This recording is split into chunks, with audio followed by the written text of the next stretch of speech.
Okay, so the next speaker that we have is Jimmy, who has been working with Peak Performance for the last several months, helping me put on these events. And he's now finally gotten a chance to get in the hot seat, and he's going to be talking about his fat adaptation, from carb adaptation to fat adaptation. And by the way, just so you know, all the snacks that are here, everything there is low carb, so everything is George friendly. And just make sure, even the chocolate, to be honest, the chocolate only has 5 grams of sugar. So anyway. What? Oh, we set it up. Okay, hold on. Here we go.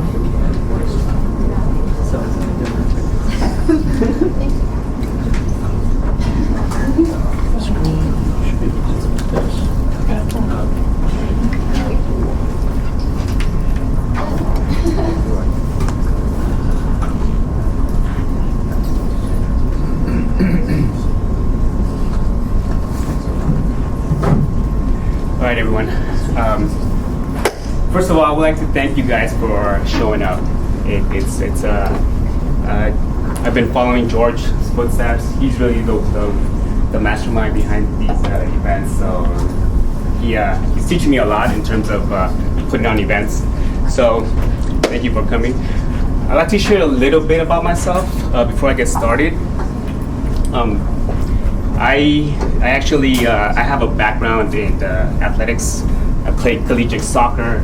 I boxed for 10 years professionally, and I actually ran over 15 marathons. So I've always been motivated, and I've always been inspired.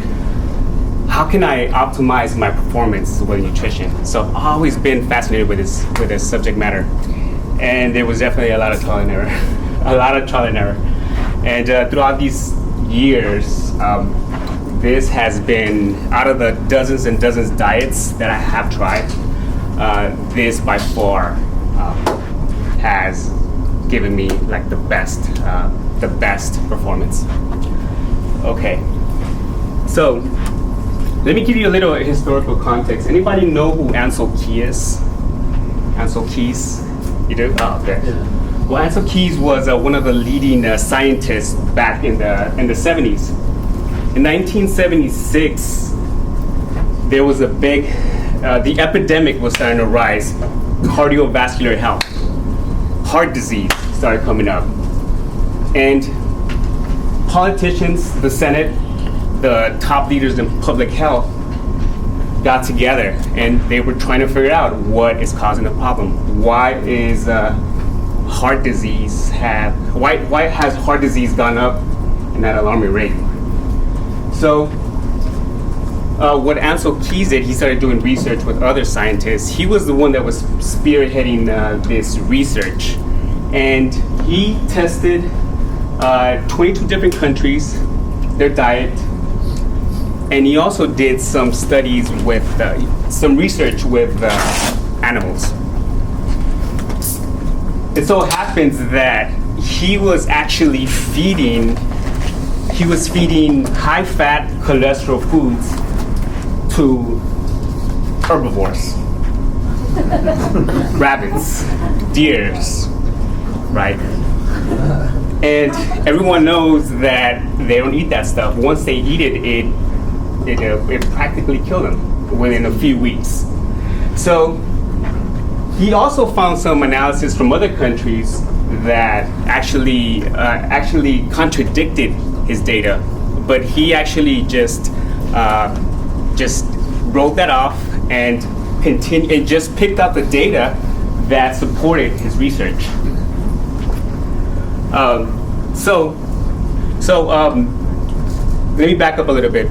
So when this was going on in the 70s, there were two major industries that were fighting. It was the grain industry and the cattle industry, right? And after these were going head to head, trying to figure out, okay, who is the one at fault? Why is there so many cardiovascular disease going on? He was backing up the grain industry, not only because of his pseudoscience research, but he found out that the U.S. can can export so much grain throughout the world to make so much money. And that practically convinced the Senate. Once they met the following year, they convinced the Senate. Not only did he show his research, but he also said, okay, look, it's actually the cattle industry that's causing all this, all these heart disease, cardiovascular diseases. It's not the grain industry. And a lot of public health figures were actually contradicting him, saying, no, it's not. It's actually the grain industry, because all grain, no matter what kind of grain it is, it turns into sugar. No matter what it is, it turns into sugar. Hey, George, can you give me some water when you get a chance? Yeah. So and that came this. From the 1970s, this has been the dominant ideology, starting from school, starting from elementary. Seltzer, sorry about that. Yeah, no worries. You guys remember this, right? Yeah. And it's actually still going on today. Maybe now we have healthier alternatives, right? Organic crackers, sprouted wheat bread, wholesome grains. But it's still very dominant in terms of our health, in terms of our nutrition. It doesn't look like it's unhealthy.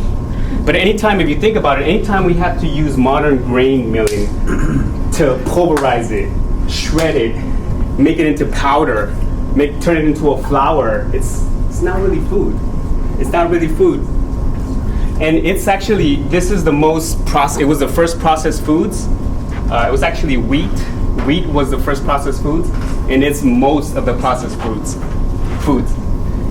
And have you guys heard of essential amino acids, right, from protein? There's essential amino acids that comes from protein, right? Once the protein is ingested, broken down, it breaks down into essential amino acids. And fatty acids. Once these fats are ingested, broken down, they turn into essential fatty acids. So we got essential fatty acids and essential amino acids. There's no such thing as essential carbohydrates. There just isn't. And not only that, and like if that wasn't enough, 95% of wheat is GMO. That is something that it's a lot of people are not aware that wheat is highly concentrated in GMOs. Per capita, its consumption of wheat exceeds any other food. Everything is made out of wheat: pasta, bread, cereal, crackers, ice cream cones. You have the list. The list goes on, and this is good stuff. It's tasty, right? I mean, who doesn't like cookies, right? Who doesn't like crackers? It's tasty foods, but it has been so ingrained and so it's everywhere. You can't escape it. So what happens when we ingest these carbs, excessive carbs? We start getting into insulin resistance. Anybody ever get food comas after a meal? Right? Sleepy, tired, fatigued. So what happens is that once we consume a large amount of carbohydrates, our insulin spikes up. So let me just give you an analogy right here that I think is pretty fun. Just imagine these are insulin receptors, these right here. And these let the insulin and the glucose go into the muscle, right? So this is a normal cell on top. It's a normal cell. And just imagine these insulin receptor as a bouncer. A bouncer at a club, right? And the bouncer lets all the VIPs in. The VIP being the insulin, because the insulin could get in, no problem, right? Shows up to the club. Hey, I'm here with a couple of my buddies. Can I go in? The bouncer goes, yeah, no problem. Get in, come on in. So that's the normal cell up here. And insulin resistant cell is the insulin trying to bring, the insulin being the VIP, trying to bring 50 of his friends at a time, 100 friends at a time. So the bouncer just says, no, man, you're crazy. Yeah, I'm not going to let all your friends in. And a lot of these start just closing the door. So what insulin does now, it takes it into your belly, your thighs, other parts of the body where fat is stored. So it makes it as a reserve. So in other words, it's not fat that causes fat. It's actually glucose that causes fat. And that is done because throughout history, especially going through the winter, our ancestors had to put on some extra weight just to deal with the snow, to deal with the harsh weather. And all right, so this is something that really startles me about cholesterol. And I know this is going to stir the cup a little bit, but there's no such thing as good or bad cholesterol. Everything you've been taught about cholesterol is completely wrong. First of all, what the LDL is, it's not even, LDL is not even cholesterol. It's actually, it stands for low density lipoprotein.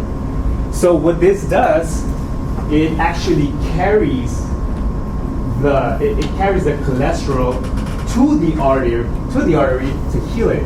Because if you're aware, water and oil don't mix, right? Water and oil don't mix.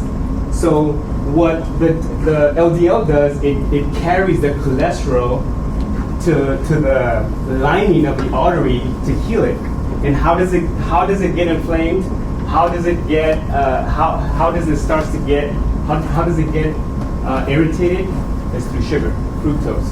So what happens is when doctors start going in the arteries, what they see is LDL, which is not cholesterol.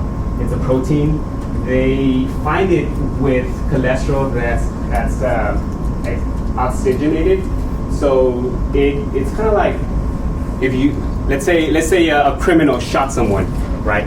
And he drops the gun and he runs, and then someone else comes up and I found a gun, right? And he picks it up, and then the police just show up. That's what it is. So cholesterol has been given a bad name for that. And the good cholesterol, the good cholesterol is the HDL. The HDL, what the HDL does, it actually takes the leftover cholesterol and brings it back to the liver. Because apparently cholesterol is a very complex molecule it takes a lot to make, so it actually recycles the cholesterol. So that's why there's good cholesterol and bad cholesterol. But cholesterol is probably, so what is cholesterol? Cholesterol is manufactured in the liver. Without cholesterol, there will be no life. That's something that our body makes, our liver makes. It makes all the prominent hormones such as estrogen, DHEA, pregnenolone, progesterone, testosterone. So if we're not taking in cholesterol, we are not producing these hormones to its optimal level. So cholesterol is crucial. It's important. And 20% of our brain is fat, cholesterol. So it's very, very important. This is just a chemical composition of what our body is made of. Everyone knows that our body is made out of water, right? But the percentages is not that important. What's really important is the numbering. As you see, number 1 is water, number 2 is protein, and number 3, what we're made of is fats, lipids. Lipids is it's another term for fat. So in our chemical composition, fats is number 3. Even from the skinniest person, even if you see a person that's extremely skinny, like let's say for example a 12-year-old ballerina, the chemical composition will still come up as number 3. And look what's last, carbohydrates. Carbohydrates is at 1%. Okay, so these we have billions of membrane cells. So the binding, the black part of the cell, that is made of a specific fat. So imagine this: we have billions of membrane cells, and the outer layer is made out of fat. And its primary function is to protect the cell, to protect the mitochondria, to protect the nucleus. And without this protection, our cells get more damaged, they get bruised, they don't thrive in our system. So that's another reason why fat is important. But why isn't this common knowledge, right? 29 billion industry, 29 billion a year. Lipitor being the number one pharmaceutical, and it's especially even doctors don't know this. As much as doctors have a good intention to help people, and they really do want to make a difference, they're caught up in the system. Pretty narrow view of healthcare. But I'm a big fan of I believe that there's emergency care. Emergency care, you get in a car accident, you get you get shot. You get if something happens where you need to be put back together. Emergency has done wonders, miracles. But a lot of people put emergency care with hospital care in the same category, and it's totally different. So why the fat phobia? Fat phobia. Does anybody remember drinking skim milk as a kid? My mom used to buy skim milk. Used to get low-fat cottage cheese, non-fat sour cream, and for breakfast, used to have a big bowl of cereal with orange juice and some banana. I'm like, Jesus, I don't even know how I'm still alive to this day. And for lunch, what was it for lunch? A sandwich. And then for dinner, it was lasagna or pasta. And this is another whammy right here. Gluten. Gluten is probably it's probably the most addictive out of all the components of grains. Gluten is actually a protein, but it's a protein that our body doesn't digest well, and it actually passes the brain barrier, the blood-brain barrier. It passes it whether you're taking it with water or you're taking it with just food. It passes the barrier, and it binds to morphine receptors. The University of Texas actually made they actually had a test where they test a group of people, right? Two groups of people. One group was about 15 to 20, another group was the same amount, and they give them Naxicone. Naxicone it's what they give to drug addicts, right? It gives them, it's morphine, so they won't get that crave, in other words. So one group they gave Naxicone, the other group they didn't, and the group that they didn't give Naxicone, they ate more wheat. It was a buffet. They ate more grains. The group that they didn't give Naxicone, they didn't eat as much grain and so much wheat or so much gluten. It's because they were satisfied already. Their morphine receptors were kind of like has settled the crave a little bit. And this is anybody have a blood glucose, a glucometer? Measure their blood glucose too. Right on. I mean, this is not only for diabetics. It is essentially used by diabetics to check their glucose every hour or so, or every 3 hours. But it's a very useful tool because you get to see how your blood level, how your blood sugar is. If you're feeling crappy, you can check your blood glucose. If you're feeling good, say, hey, I feel so good. Why do I feel good? Check your blood glucose. So this is a traditional roller coaster of the standard American diet. Up and down, up and down, up and down. So it actually gets, the average is, this is the average right here. That's the average at 90. 90 milligrams per deciliter is the average. You want to maintain, you start going over 105, 100, 110, that's where a vast array of all these hormones going buck wild, your mind starts going kind of like ballistic, start to get confused, and that's when your insulin spikes up and down, up and down. So we want to maintain it at this level, at about 90, 95, 100. This is this picture is pretty interesting because for us people for anybody that has a little bit of extra weight, just imagine that weight being the fuel in the back. Just imagine the weight being in the fuel in the back. And let's say, for example, this truck runs out of gas, right? Let's say, wouldn't that be hilarious that a gas truck runs out of gas, right? Wouldn't that be, that is the same for us. Our body is built to use fat as fuel. The only reason, of course, why it would run out of gas is because it's not the gas storage is not connected to the gas tank. That's the only reason, and that's really a lot of our circumstances that a lot of us are in.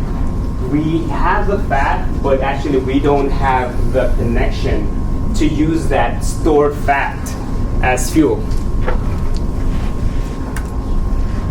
So our main energy source should be fat, and our second energy source would be carbohydrates. The reason fat is more sustainable, fat is more, our body can carry about 100,000 calories of fat, where glucose could only carry about maybe 4,000, 5,000 at a time. And I'm not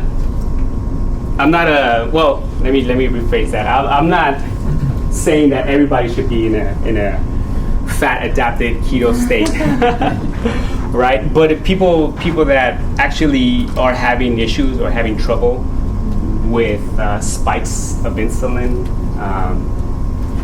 that fatigue, that just mental confusion is definitely a good approach. I have a problem with the itis, right? With the what? The itis. With the itis? Yeah, it's supposed to be itis.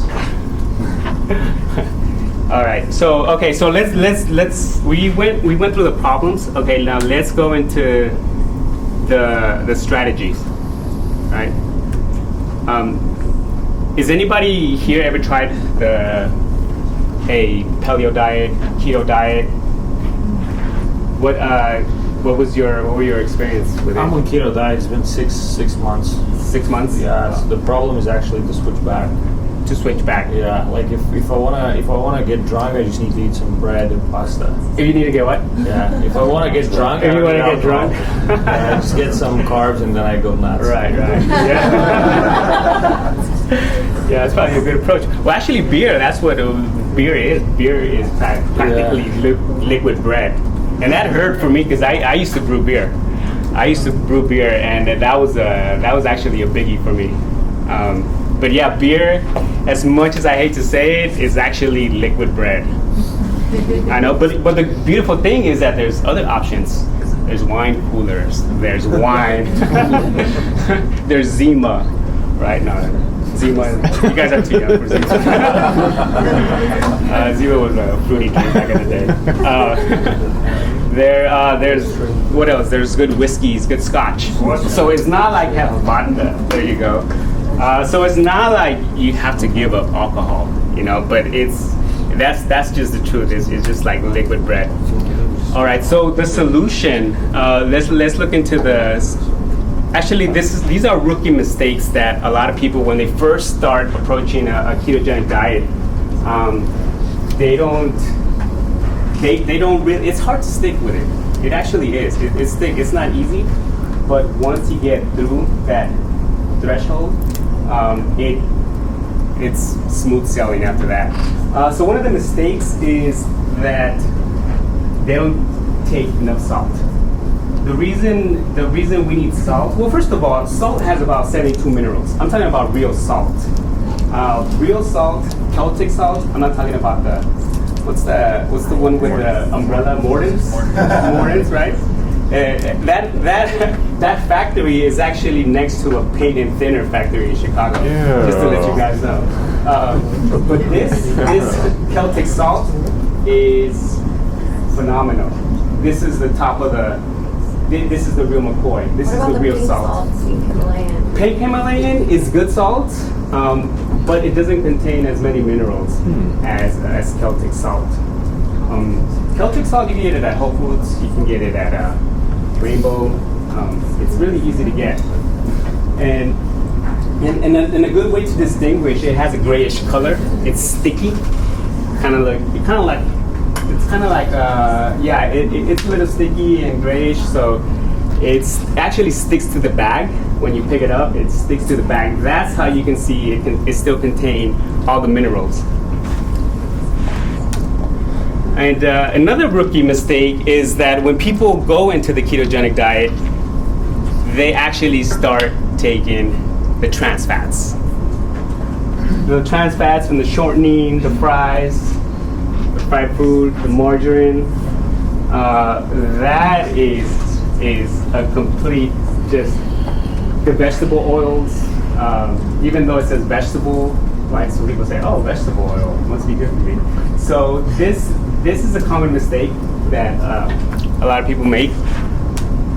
And another rookie mistake is too much meat, too much protein. It doesn't even have to be from an animal base, but even if it's plant-based, too much protein. Once we start to consume too much protein in the body, it starts going into this process called gluconeogenesis, which converts the protein into carbohydrates.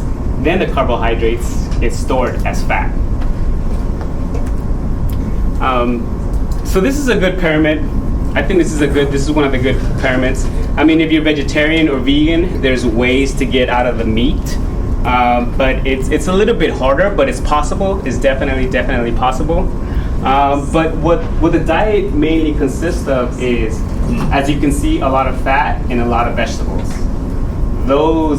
That's the majority of your food intake throughout the day. The non-starchy vegetables. The non-starchy vegetables, absolutely. The yams, try to stay away from the yams. What else? Potatoes. There's other few starchy vegetables, but mainly green leafy vegetables. And actually, I like this one because this one actually the water should actually be in the bottom. It's a lot of the imbalances and a lot of the diseases and illnesses are just because we're not drinking enough water. All right, so now the gut microbiome. Anybody here take probiotics? Yeah. Fermented foods. Anybody here eat fermented foods? Right. When you get your probiotics, try to get them refrigerated. It's live bacteria, and if it's live bacteria, it needs to be in a cold temperature.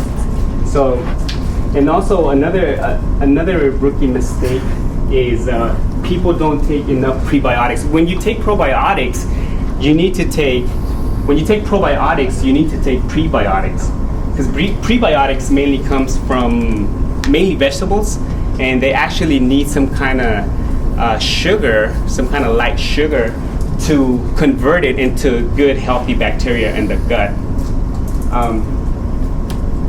And as you can see, we have 10 times more bacteria than cells. We have billions of cells, so we're actually like bags of bacteria, walking bacteria.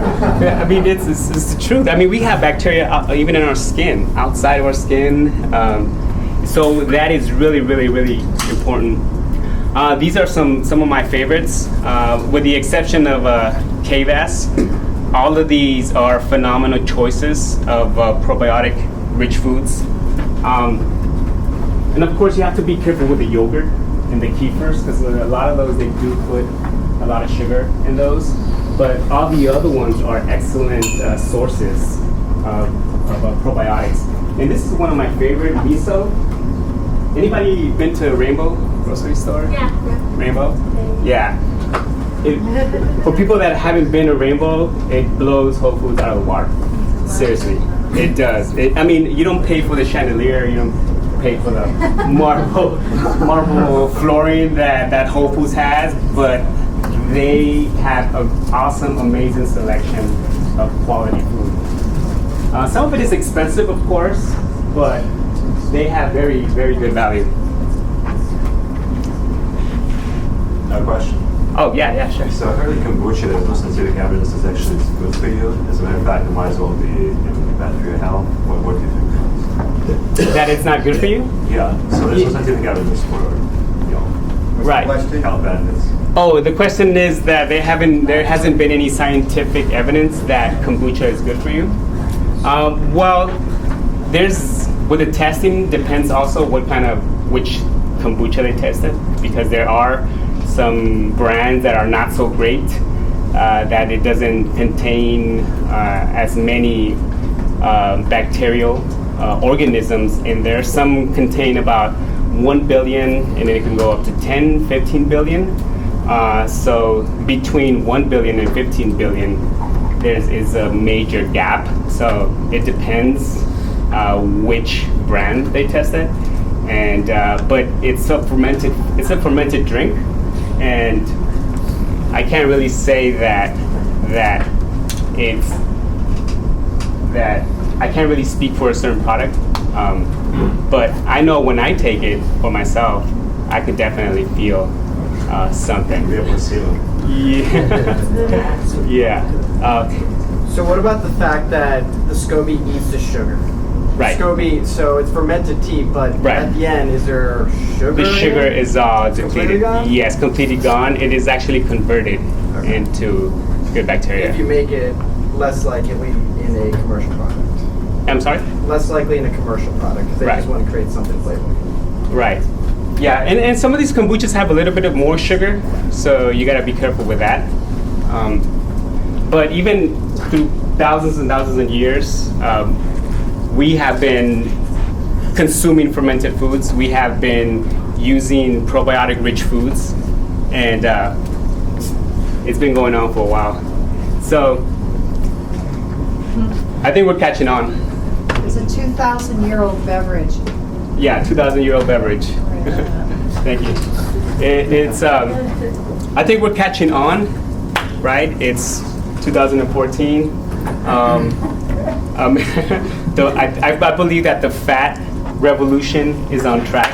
So if anybody's interested, I am starting a free 21-day no sugar, no grain challenge for anyone that is up for it. Any brave souls here can sign up here. I will actually be putting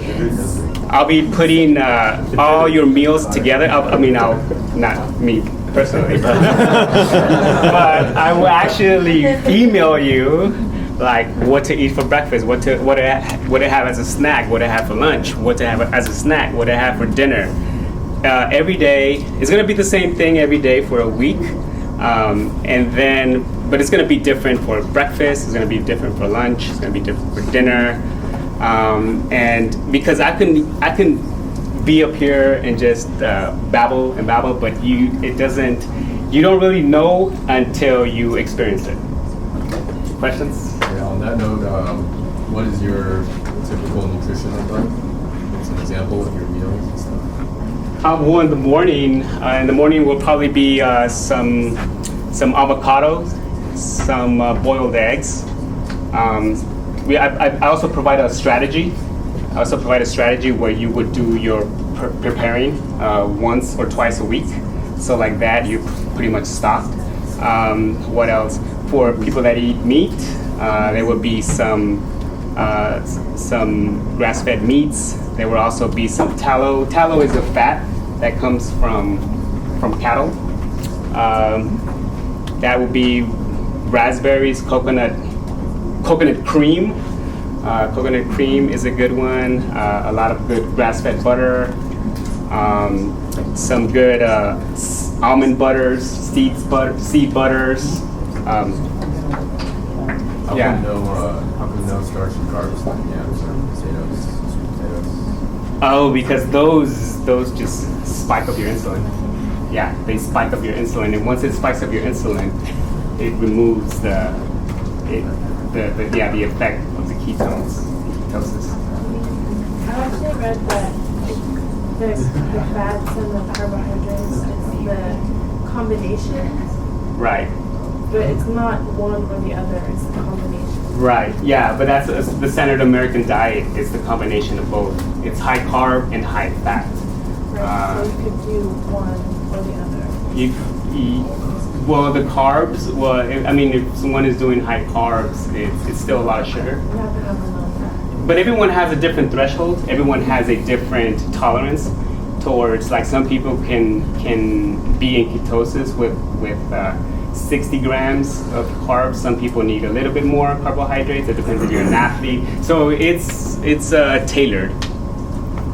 Oh, do you stay in permanent ketosis or do you try to cycle it? Well, the thing is that's a good question. I'm glad you asked that because it's not like you have to eat like this all the time, right? Just experience it once or twice and stick to it, and it's something that you can go in and out. Just go in and out, go in and out. Like you can have cheat days if you like.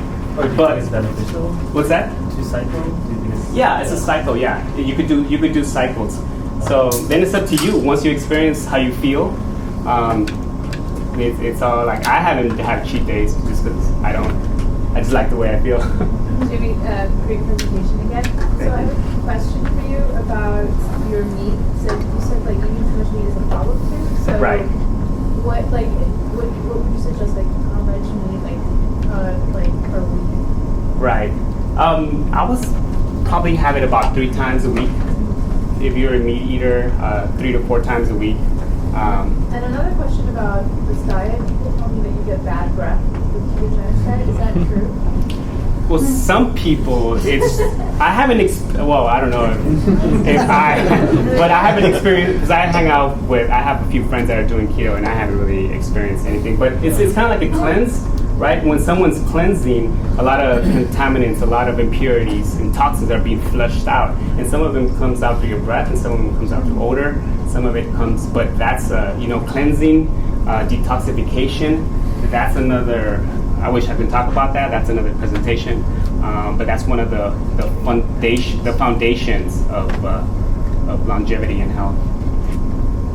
How do you tell you're in ketosis aside from bad breath? Well, you actually there's ways to measure it. There's ketone sticks. There's actually there's apps now that you can plug into your phone. There's breathalyzers. This market is really blowing up in terms of the the tools you can use to measure. So there is a way to measure it. Yeah, my question was about the bad breath people. Eventually, once you become pure, Once does what? the bad breath go away? Like you cleanse all that. Right, stuff. right. Well, Pure. see again, that can happen also through cleansing, through detoxification. Yeah. Because your body, in a way, is detoxifying. But In once a you way. detoxify, What's that? will you still be sticky? Will you still be sticky if you detoxify? Sticky after you detoxify. Once it's all cleansed out. Stinky.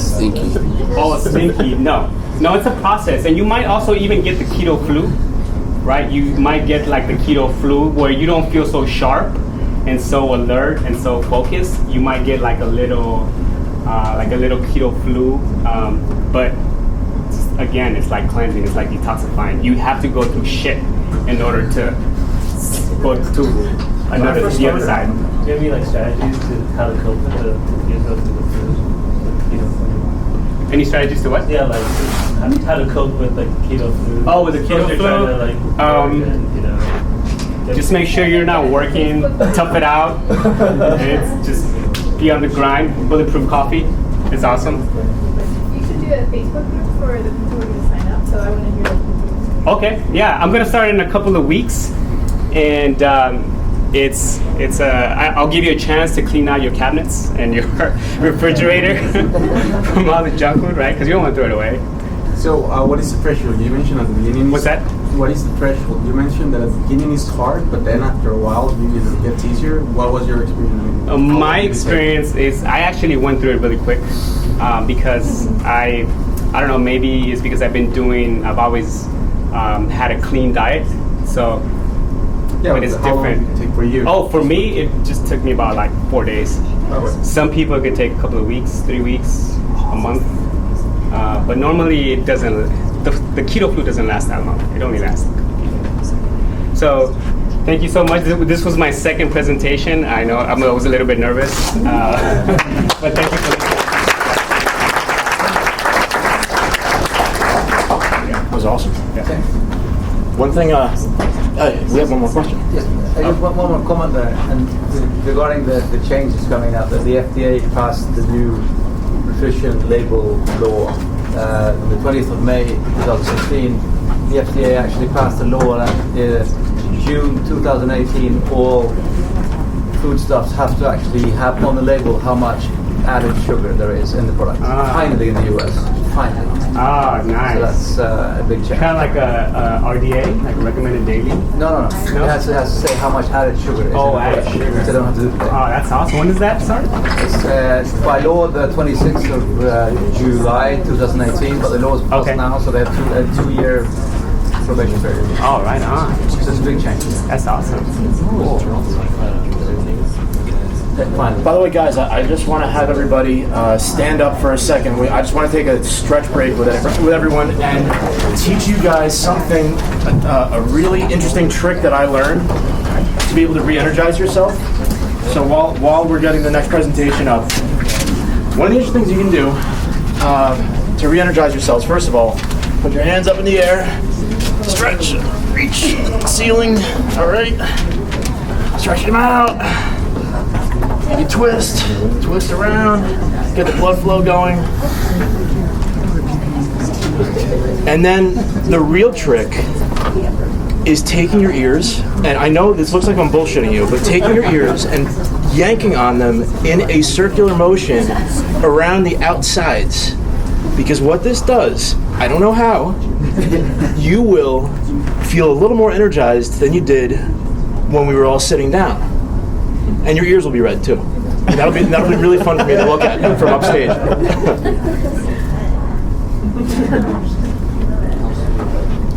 Anyway, so while we're getting the presentation up, a couple things about ketosis, because I've been in ketosis for the last like 6 months, in and out. I cycle it probably once every 2 weeks until I start drinking, and then I'm like, oh my god, I need cookies or something. So I'll get out of ketosis accidentally that way as well.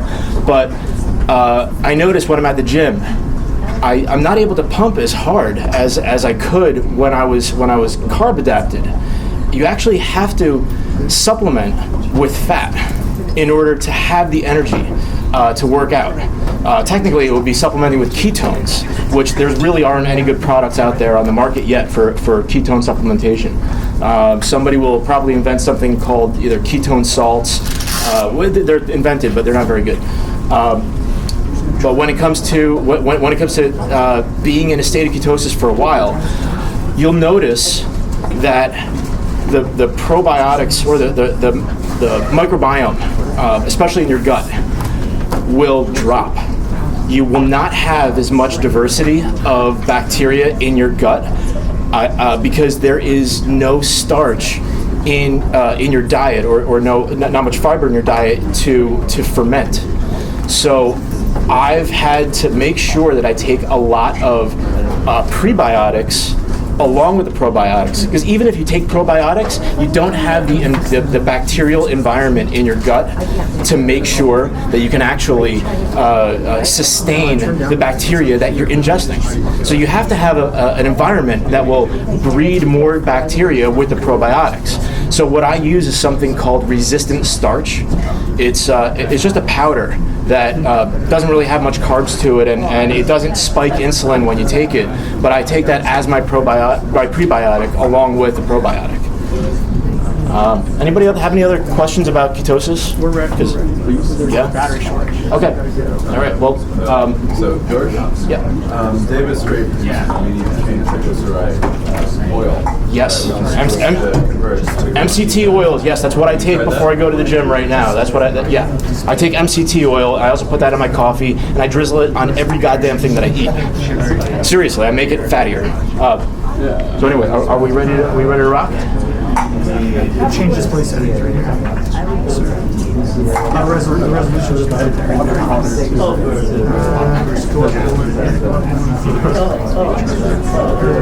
And she's got a good rating for it. Thank you, sir.